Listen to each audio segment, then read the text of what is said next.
I will. Thank you.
But we worked out some great compromises.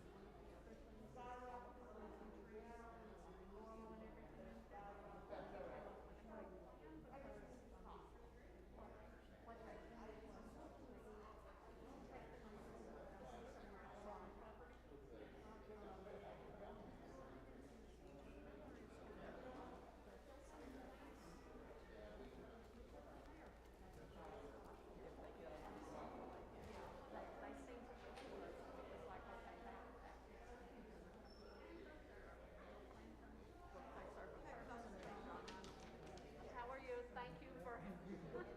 Thank you for taking care of everything yesterday. Yeah. I appreciate your guidance from John.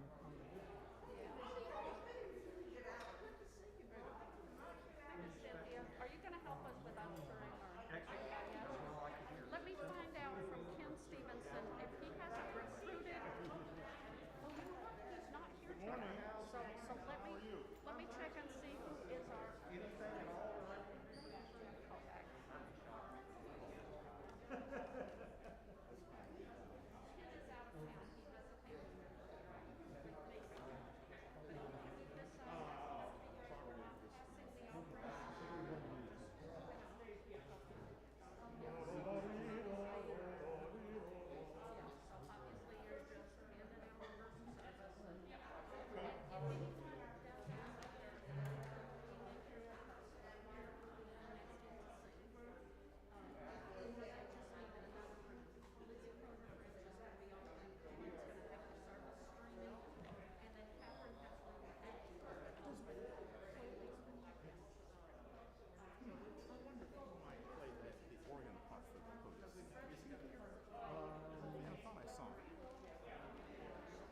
I'll ask him. I'll ask him.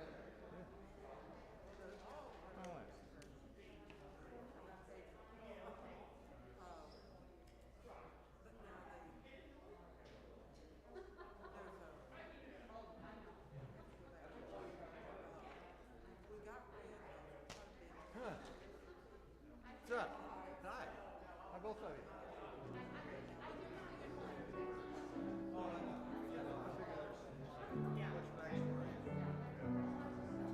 Yeah.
while you're playing. I hate that. Oh, Hi! We haven't had our day yet. No, it's up to you. Okay. Whatever. I don't know what's a good day for you. Hi. Yeah, I'll probably need to wait till after this meeting. I just remembered having talked to you. But the next one. Good. Me, I like to do it. I'll stop. Will you say that? Okay, great. How are you doing? Good. How you doing?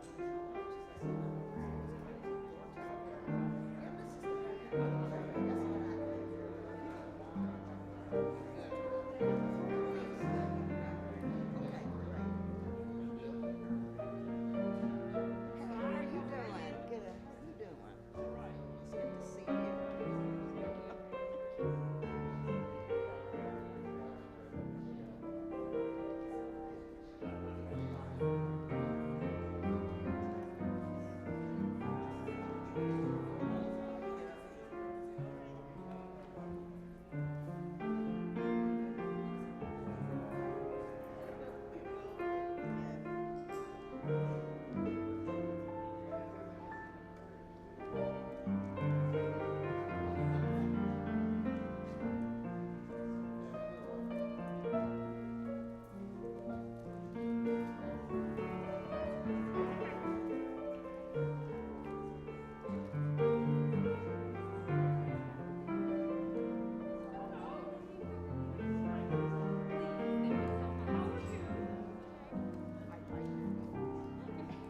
You're a little teddy bear today.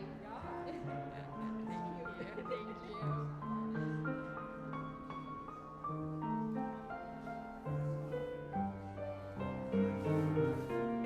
Absolutely. I was so intent in delivering egg cartons that I didn't get them. Doing okay?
Ups and downs, highs and lows, but you know, it's like,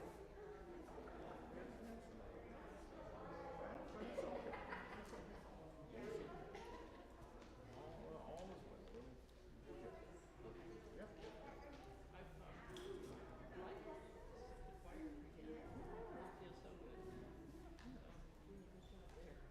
Time. Gotta work with time.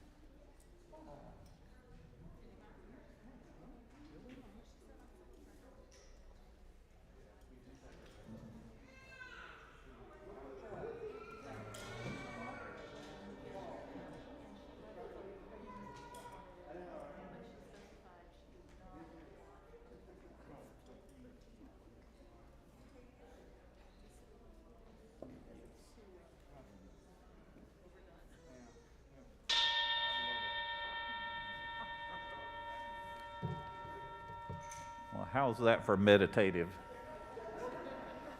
I want to welcome everybody, both in person and online, to the Tennessee Valley Unitarian Universalist Church. We've been making a lot of rapid changes in our COVID policy, and there's been a little bit of confusion, so I'll let you know we are asking everybody to wear a mask in line unless you're a presenter. Different presenters can make their own choice. I'm choosing to remain masked in solidarity with our under fours who can't be vaccinated yet, but others can make different choices. So I want to welcome you together. Let's work together to keep this congregation safe as a community. And we have an announcement about the rummage sale.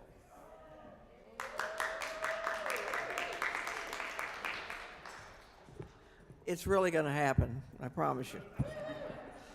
My attic wants it to happen. Okay, rummage sale is going to be active from the May 1 through the 6th. The sale will actually be on the 5th and the 6th. So remember that. We're not going to be selling while we're putting stuff out. The church will, after church on the 1st, we'll put up the chairs, start putting out tables. We're going to need some strong backs and some folks to help out with that. And you can start bringing your stuff on Sunday afternoon.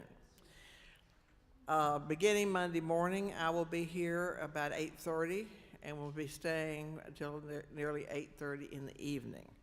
So you can we have wide time for you all to bring things. Rummage will be accepted until 9 o'clock on Friday morning. The sale will be from 12 to 6 on Friday and then resume Saturday at 8 o'clock. The doors will close at 12 and then open again at 1 for half price. We know that we've learned that you close the doors and get everybody out so that they're not sneaking around. We've had that happen. It's an all-hands-on-deck event. We need everybody that can participate to do so. If you don't want to buy anything, we would appreciate donations so that we can enable folks from the Bridge and from Habitat and possibly volunteer ministry to come and purchase things for their houses and new locations. That was very successful last time. We made some people just really, really happy. The other thing is getting our volunteers fed. And when you work hard, you get hungry. And so we will need stuff for lunch every day and snacks and possibly feed some people who are going to come. I've got some volunteers who are going to come after work, and so we may need to feed them. Okay. We will not accept dirty or broken items. If you wouldn't give it to your children, don't bring it. With no broken appliances, broken exercise equipment, or broken electronics. We have to throw that stuff away, and please save us the effort. Only flat screen TVs, and if it doesn't work, throw it away. We cannot accept used car seats and other baby items that don't meet current safety standards. It is against the law to resell a baby seat in a car seat. We have to, and also no mattresses. That's another thing. We have to had to search through dirty boxes, throwaway items in the past. So please check. Be thoughtful of your volunteers who are helping. So anyway, I'm looking forward to the rummage sale. I've heard from a lot of you who have agreed to volunteer and help, and that's going to be exciting. So contact me. You can reach me at lmashburn@utk.edu or my phone number, which is listed in the information we've sent out. So we're looking forward to it. I think we'll have a good time. Thank you.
Good morning.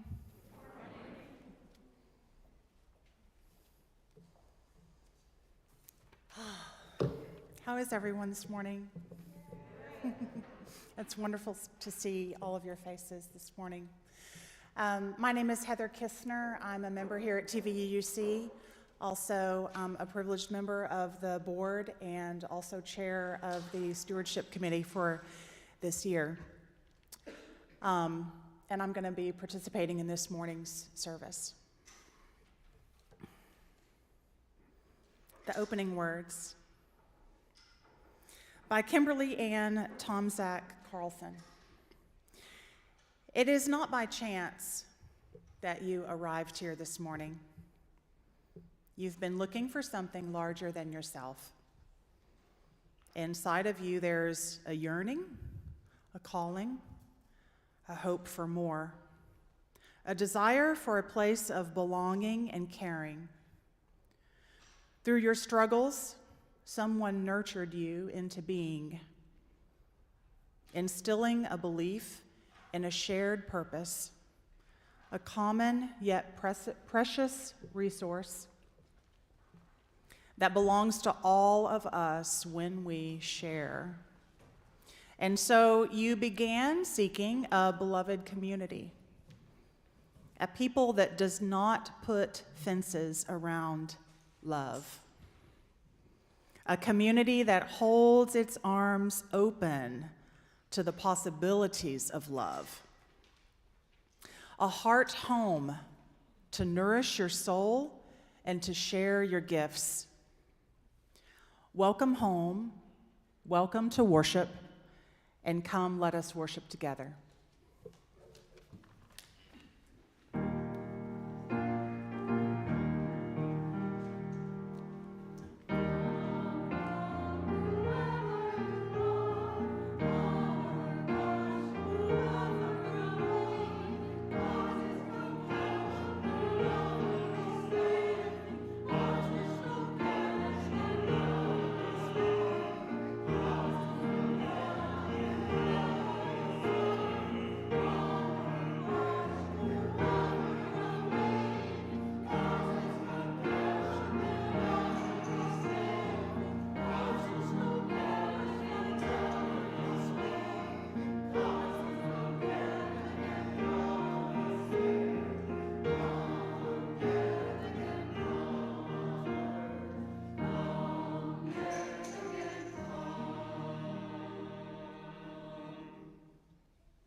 Good morning.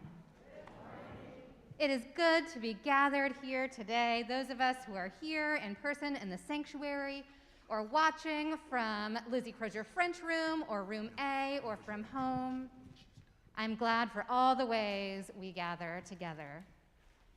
And I have a story to share with you this morning. It's an adaptation of a story by Jacqueline Woodson called Each Kindness. But first, I have a question to ask, and that question is, I wonder if any of us here this morning have ever felt bad about something we had done.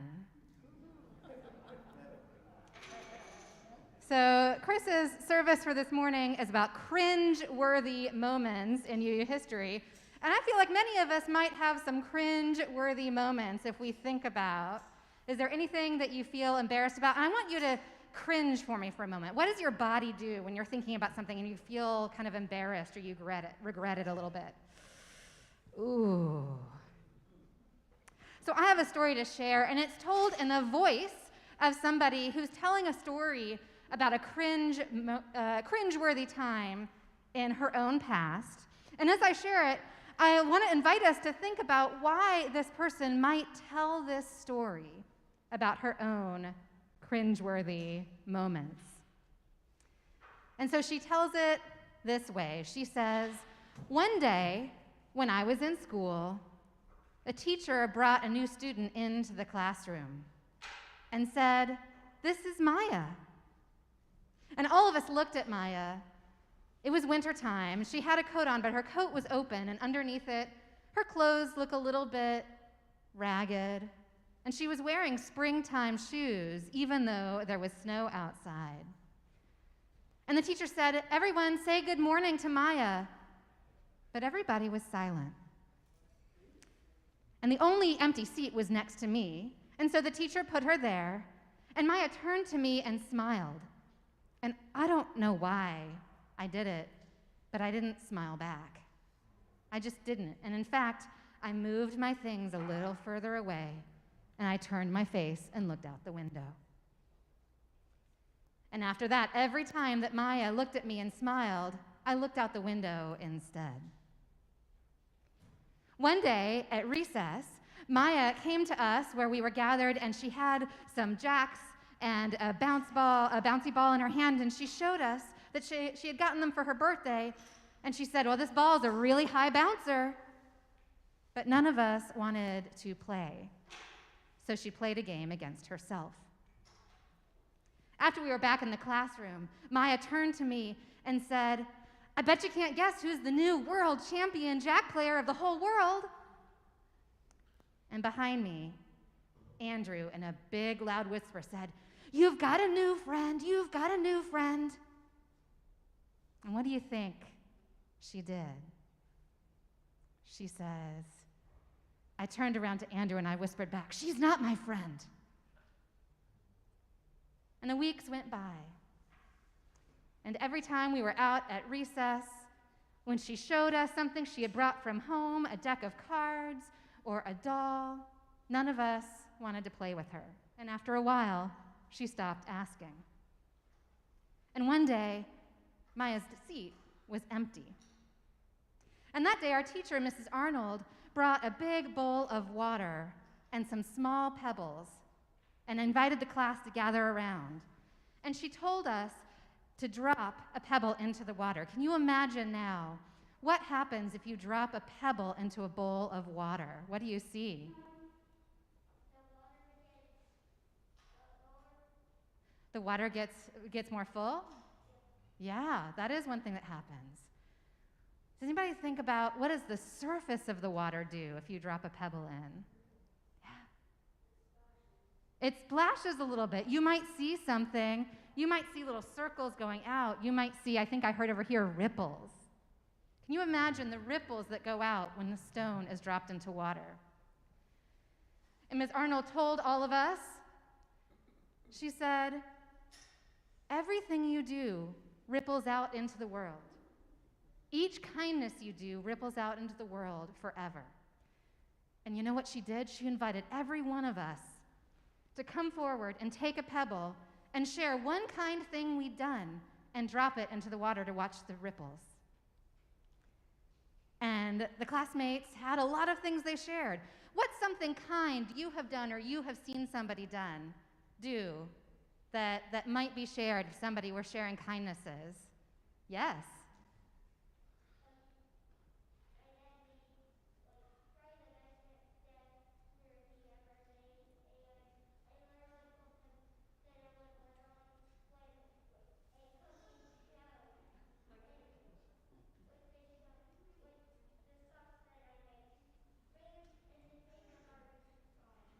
Oh, it was hard for me to hear everything that you said there. He complimented his dad on a dinner that he made. Oh, wonderful. So you gave a compliment. And you said he watched a cooking show to learn how to do it? Oh, so you might give somebody a compliment for making you a really good dinner. Yeah. What's another kindness that somebody might share if you were dropping a pebble into the water that you have seen or that you have done? Anybody else want to share something? Have any of us helped somebody? Everybody looked around in the classroom, and everybody had something to share. Even mean old Andrew said, "I helped teacher carry her books the other day." And I didn't believe it, but Miss Arnold said it was true. And then it was my turn. And I held the pebble in my hand and stood there for a minute. And Ms. Arnold said gently, "Even small things count." But I couldn't think of a single thing. so I passed the stone along. Every day, Maya's seat was still empty, but I hoped on my way to school every day that this would be the day she would be back, and today, when she smiled at me, I would smile back at her, and I would ask her to play at recess. But then one day, Miss Arnold said Maya wasn't coming back. She said that her family had had to move away.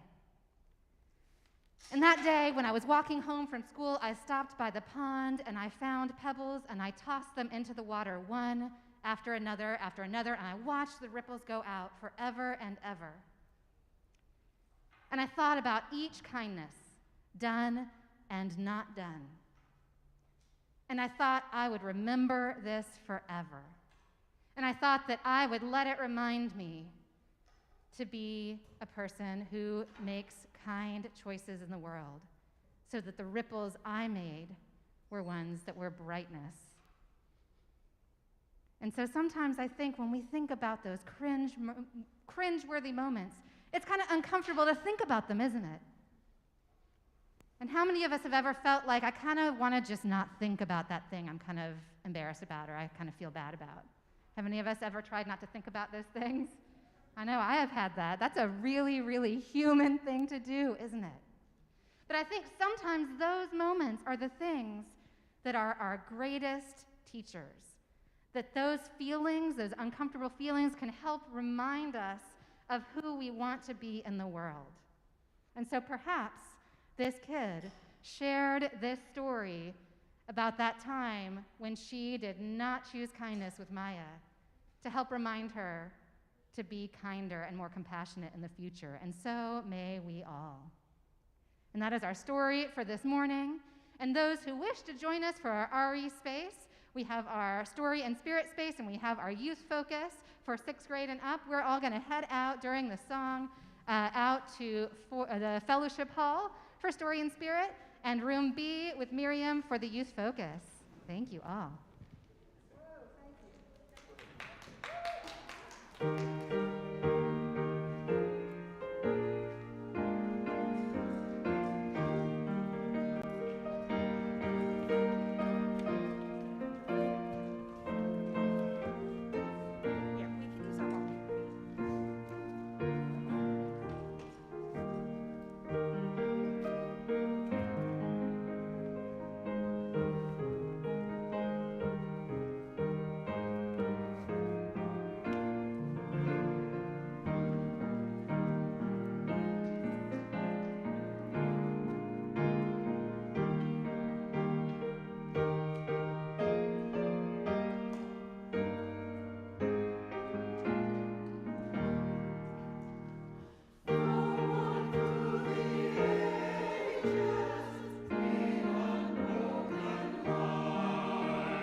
Great. Well, one more time. Well, it's good to see you all. It's good to know that you're watching us from home. And this morning, I wish I were one of them. It's really interesting getting up and being here this morning. And the joy that fills you when you start to see everybody overcomes that feeling of 5 more minutes, just 5 more minutes. I'm going to read Transcending Boundaries by Yvonne Seon. When I was a child, I would stand and gaze at the starry firmament and contemplate infinity. As I stood there, the boundary that is time dissolved, and I expanded my spirit to fill the boundary that is space. My being stilled, and all fear, anxiety, anguish disappeared. Forgotten were the chores, the homework, the ordinary around me. Transcending boundaries was fun in those days, but as I reached adulthood, it became more difficult. More and more, the world was with me as I did chores and homework. More and more, my fears were with me as I encountered others, and more the boundaries of race, class, age, and sex. I felt myself cringe as the battering youth in the street came nearer. I felt myself become tearful as I encountered a senior citizen living with pain or the limited choices of a fixed income. I felt myself become angry as I was subjected to the indignities of being rejected by others because I am Black, because I am woman, or because the blind person or the openly gay person I was with. I felt myself become unwilling to acknowledge my oneness with the addicted person who is my friend, or the homeless people sleeping on the benches in the park. Today, transcending boundaries is hard work. For one thing, I've created more of them since I was young, and I built them higher and stronger than they once were. And for another thing, I'm much more self-righteous and much less humble than I was then.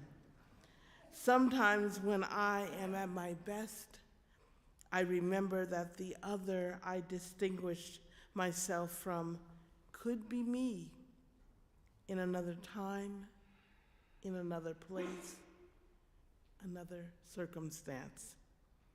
Then I remember the words of a colleague who observed that it is my racism, my sexism, my homophobia that I am called upon to address. So, I take a few deep breaths and begin to realize the fears that are boundaries between myself and my fellow humans.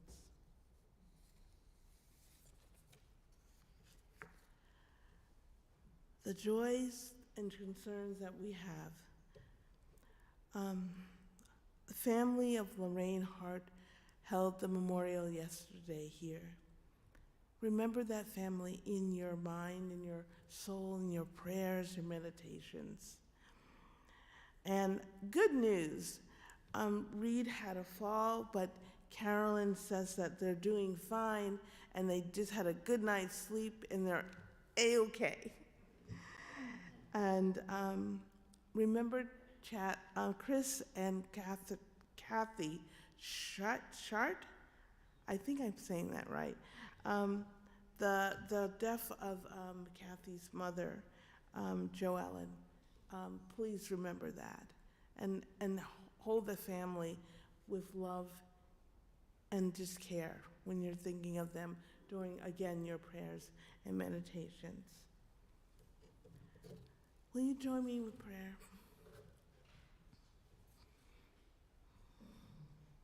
There's so much to bring before you, so much to hold inside, so much to feel, the sorrow and the joy and the happiness. There are things in this world where we can't contemplate why they're happening, and we don't know if they'll end. But we do know that our strength, our faith, our hope, our joy, our desire for things to be better is more overwhelming than the mere sight of pain. We overwhelm pain, sorrow. We overwhelm that with our happiness, our joy, and our belief that things will be okay. Amen.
One moment.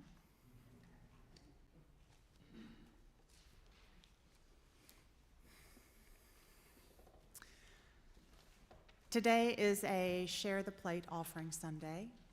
with all contributions not marked as a pledge being split with our Share the Plate organization for today, which is Planned Parenthood of Tennessee and North Mississippi, and the General Operating Fund of TVUUC. How many of you can guess the amount of ways that one is able to give to the church? Do I hear a number? Let me count. 1, 2, 3, 4, 5, 6, 7, 8. 8 ways that you can give. I'll attempt to paraphrase just slightly.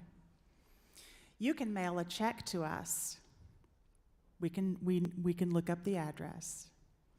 Cash or check in the Sunday offering baskets. There is one on either side of me. Did you know that the kiosk in the lobby, it works? I've tried it myself, and it's quite easy.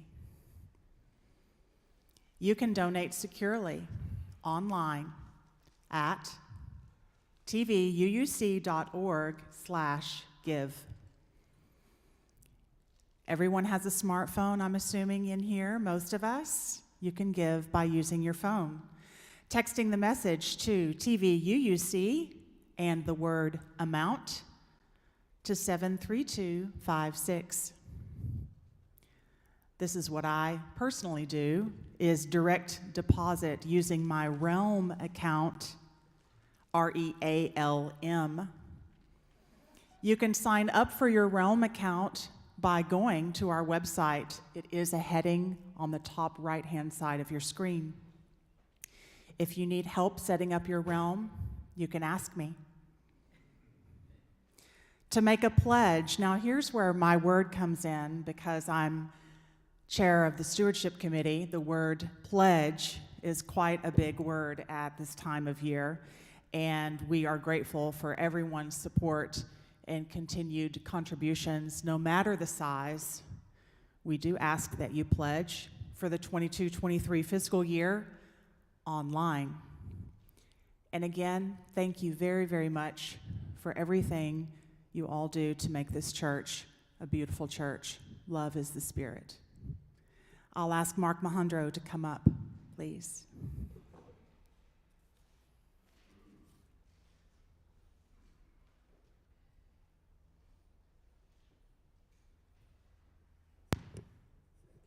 Good morning. Planned Parenthood of Tennessee and North Mississippi is one of Tennessee's oldest and largest private nonprofit healthcare agencies. For over 75 years, PPTN-M has remained committed to providing high-quality, affordable reproductive services and education throughout Tennessee and North Mississippi.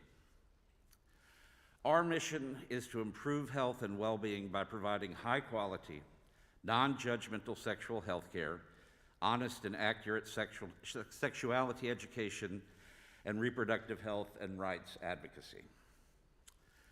Planned Parenthood of Tennessee and North Mississippi educators replace fear with facts and misinformation with education through our wide range of educational and training expertise.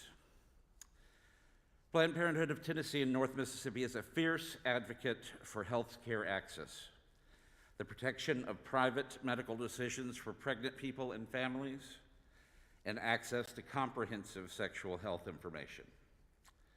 Each January, as Tennessee's General Assembly convenes in Nashville, our team closely monitors legislation on these issues, provides alerts to our supporters, and coordinates swift action to protect and defend reproductive freedom. I won't lie to you. Things are pretty dire here in Tennessee. When the Supreme Court overturns or guts Roe v. Wade later on this year, abortion will be illegal here in Tennessee. Our building burned down at the beginning of this year, into last year, and we are struggling to still provide health care to people here in Knox County. And we are fighting awful legislation that could make things even worse. There's a Sue Thy Neighbor bill that we are trying to stop, which would allow people to sue a person or their loved ones, helping them to access abortion care. But we are still here.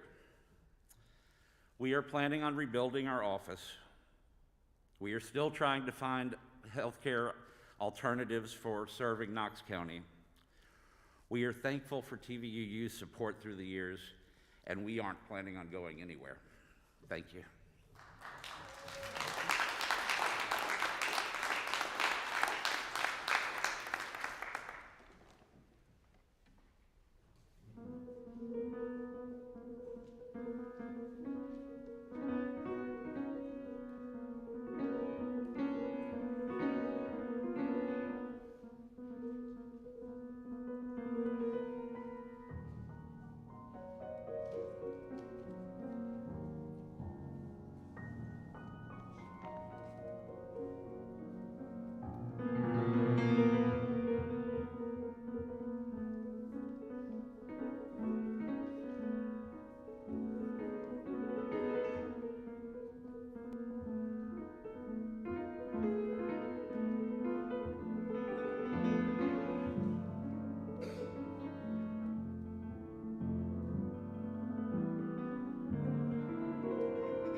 Since this is the season of Lent and the season of Ramadan, it is a time of self-examination and reflection.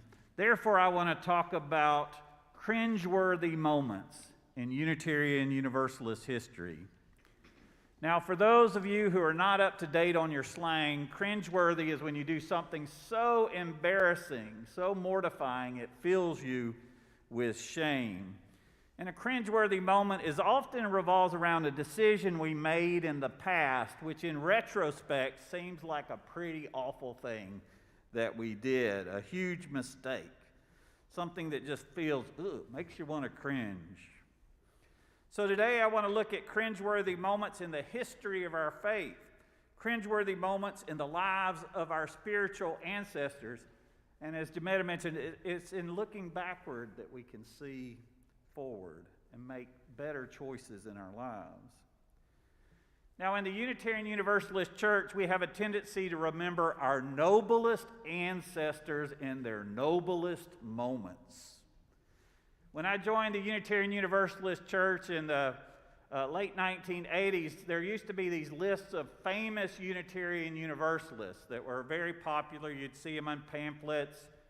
And our religious education director, Cathra Farmer-Loya, had a T-shirt when she was a young UU kid growing up that had famous Unitarian Universalists and a long list of famous Unitarian Universalists, including women rights activists like Susan B. Anthony and Margaret Fuller, abolitionists like Theodore Parker and Julia Ward Howe, pioneers in deaf education like Samuel Gridley Howe, and mental health reform like Dorothea Dix, humanitarians and medical missionaries like Florence Nightingale and Clara Barton, writers like Ralph Waldo Emerson and Henry David Thoreau, educational reformers like Elizabeth Peabody.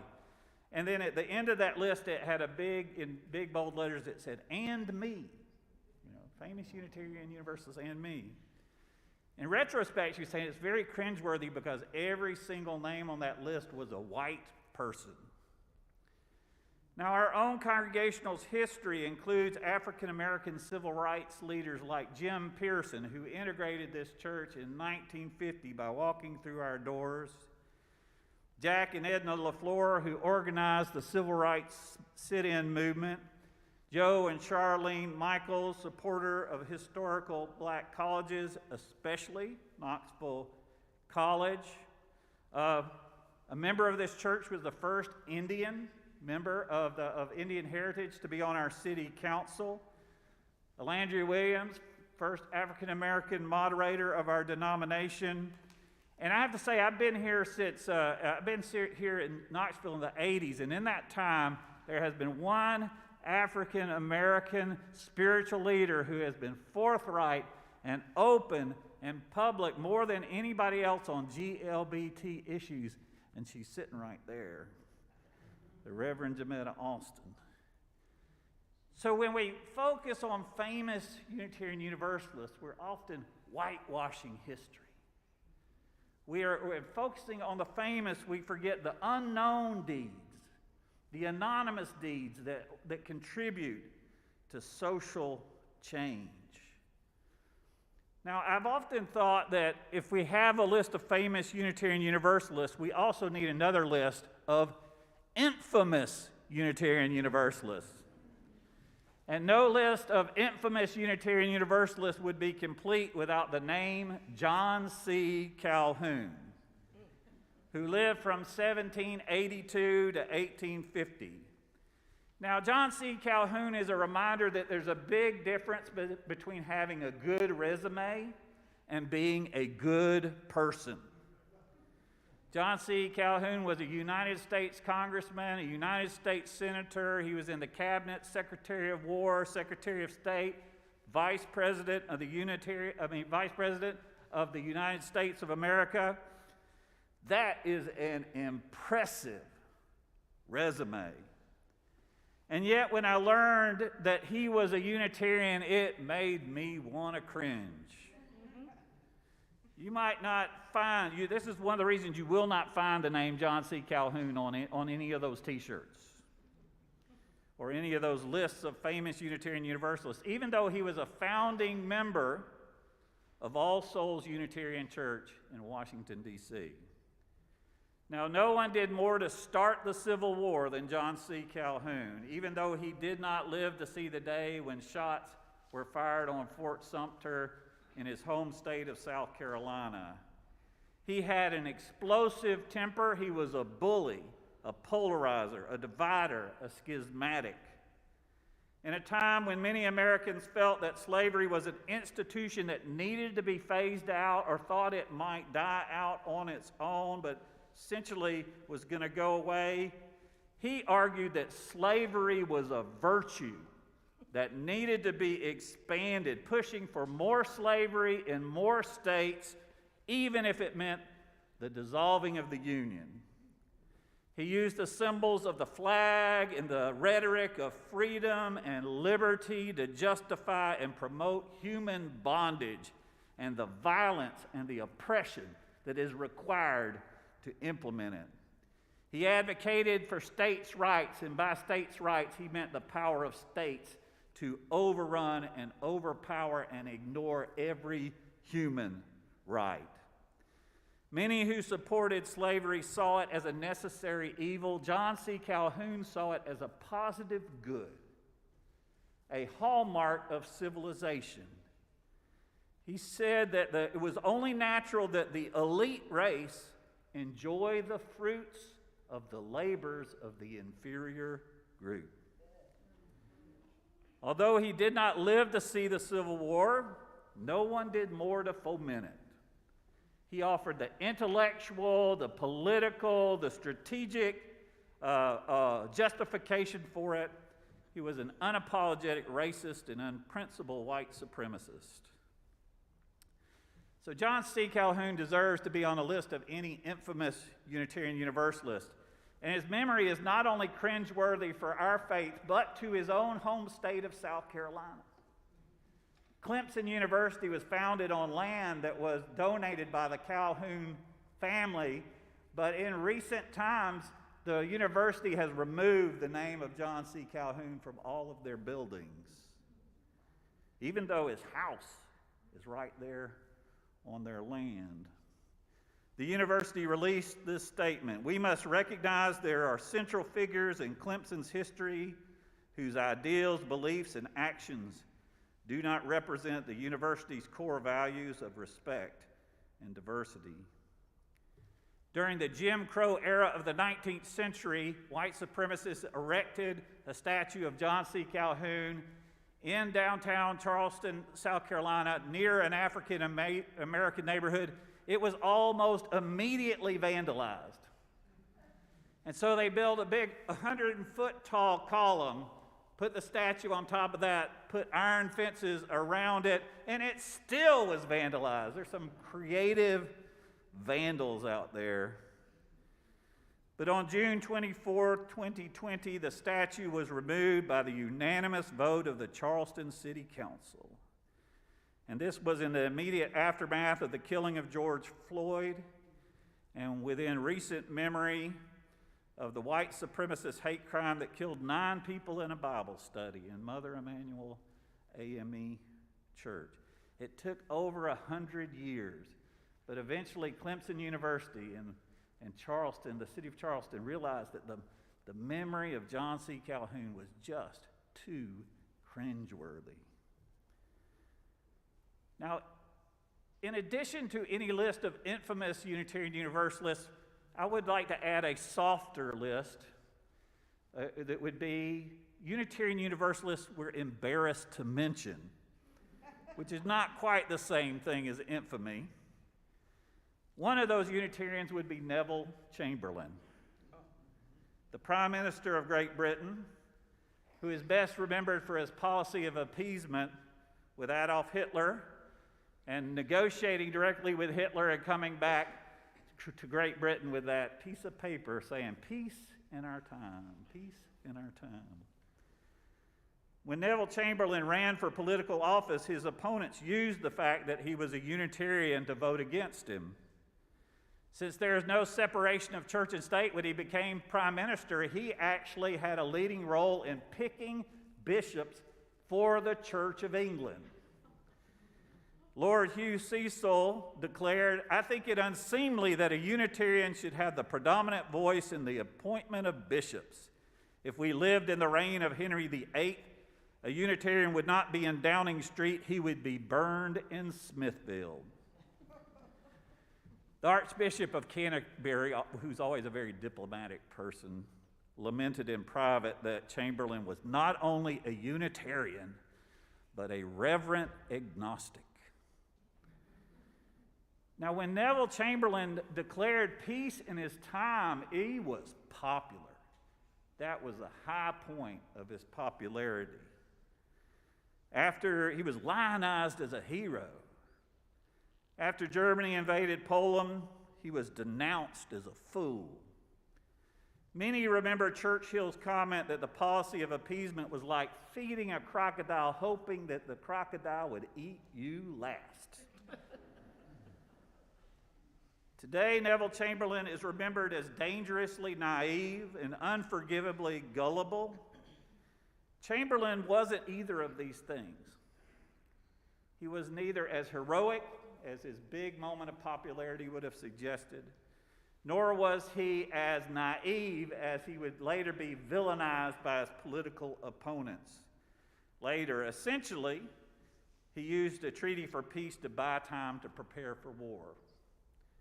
However, the moment he declared peace in our time is one of the more cringeworthy moments in history, and why his name doesn't usually appear on those lists of famous Unitarian Universalists. Now, we may think of Neville Chamberlain in the midst of the Russian invasion of the Ukraine as a reminder of how quickly well-intentioned diplomacy can deteriorate into bloodshed, violence, and genocide. Of course, you know, hawks don't get complacent. We have equivalents here. We can remember the day when a former president of the United States posed on a military aircraft carrier with a sign that said "Mission Accomplished" in the very beginning of what was one of the longest wars in American history. So there are these moments. There's these moments in our history.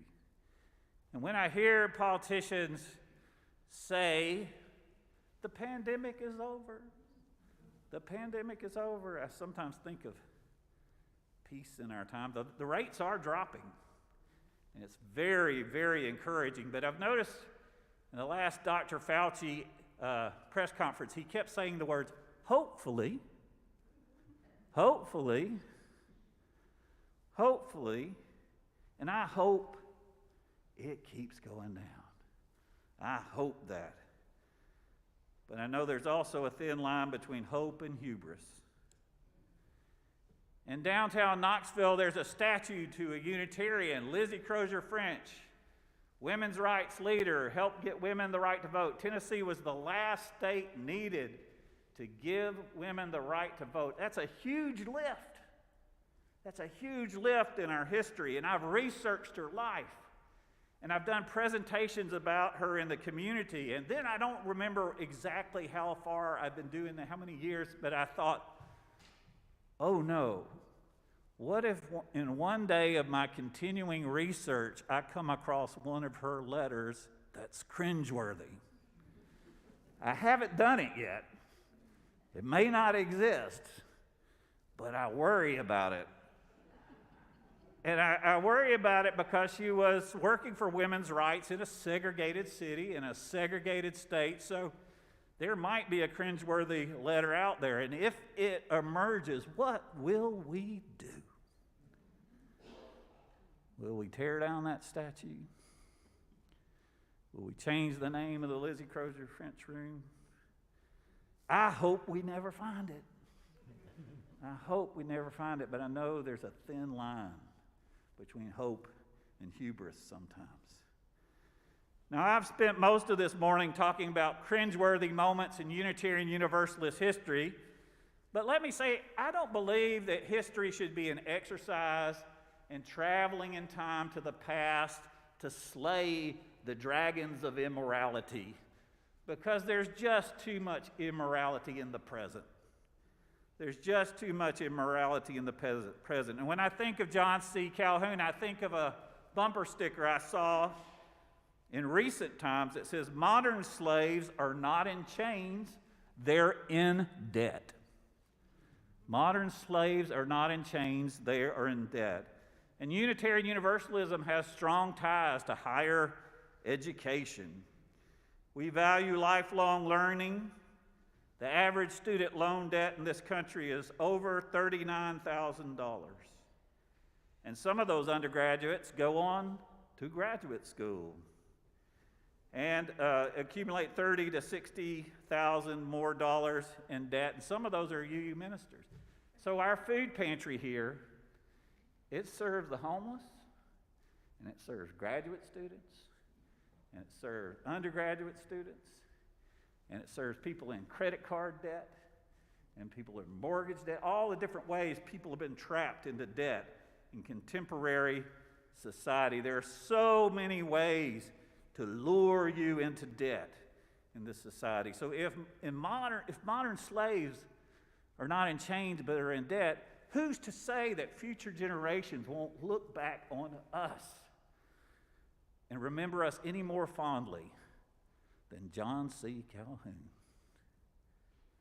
In 1992, then Senator and later Vice President Al Gore wrote a book called Earth in the Balance about climate change. In that book, he argued for the elimination of the internal combustion engine in 25 years to protect our planet. That would have been 2017. And yet this morning, many of us, including myself, came to church in a car with an internal combustion engine.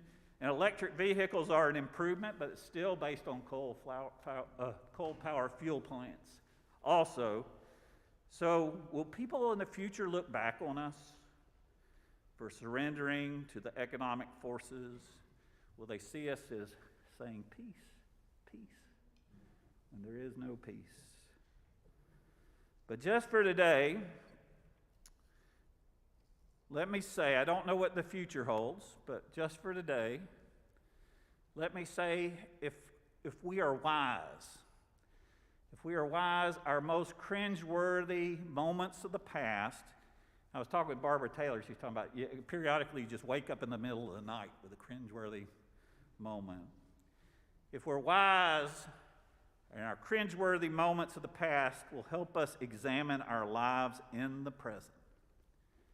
In this season of Lent, in this season of Ramadan, we are invited to practice self-examination so that we can say, we can look back in the future at what we do today and say, was that a cringeworthy moment? What are we doing today that might be cringeworthy tomorrow? The hymn Amazing Grace, this is my final thought. The hymn Amazing Grace was written by John Newton, who looked back on his past life as a slave trader. He became an abolitionist, but he looked back on his life as a slave trader and found it utterly, utterly cringeworthy.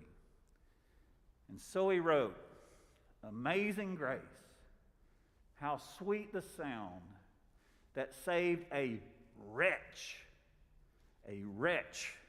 like me. I once was lost, but now I'm found, was blind, but now I see. And this grace that he speaks of is not cheap grace. It's the grace that reorients us, the grace that helps us change our ways, the grace that turns slavery into freedom, the grace that turns wrong into right, the grace that turns cringeworthiness into compassion and kindness and courage. Amazing grace. Amazing grace may be the only thing that can save us from the most cringeworthy moments of Unitarian Universalist history. So may it be.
Closing words by James Hobart. As we depart from one another, let our hearts be secure through every human season. Let our hearts be secure in seasons of anguish and in seasons of joy, in seasons of failure as in seasons of success, in seasons of uncertainty as in seasons of security. Let our hearts be secure in this dual reality. We are worthy recipients of love and support we can never earn, and we are worthy providers of love and support others cannot earn. Let our hearts be secure, for hearts know and understand and will respond if invited in.